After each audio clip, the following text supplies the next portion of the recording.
The High Meadow Day Camp is closed today after a student drowned on a school field trip. We first brought this to you as breaking news yesterday. And today, at least 4 agencies with the state and town now investigating 14-year-old Amari Marshall's death. Your chief investigative reporter Sam Smink looked into the camp's history of complaints. She's live right now in Granby with more tonight. Sam. A spokesperson for the Springfield Public School Systems, where Amari attended, called this unimaginable and says the community is grieving. As police investigate, the I-Team learned the State Office of Early Childhood, the state's child advocate, and the town's health district are all investigating. High Meadow Day Camp's general manager said the camp is cooperating with police after the tragedy. At this time of year, High Meadow is rented by schools for end-of-year field trips. We know students from the Springfield School District were at the camp, along with students from a number of other districts, including Wethersfield and West Hartford.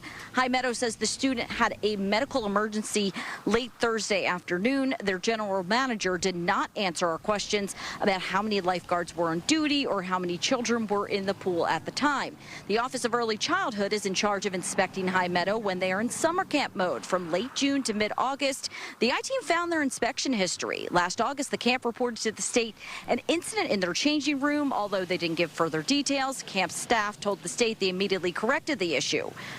The camp did get violations from the state in July 2025 and June 2024 for not having completed background checks for all staff.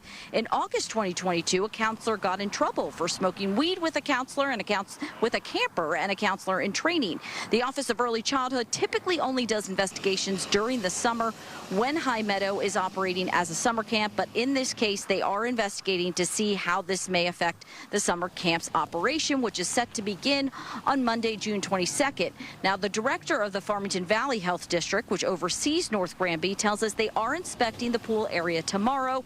They are not in charge of pool capacity limits. That is up to the facility, but they will be checking on the condition of the pool and safety equipment. We asked Granby police if they have ever responded to the day camp before for reports of drowning.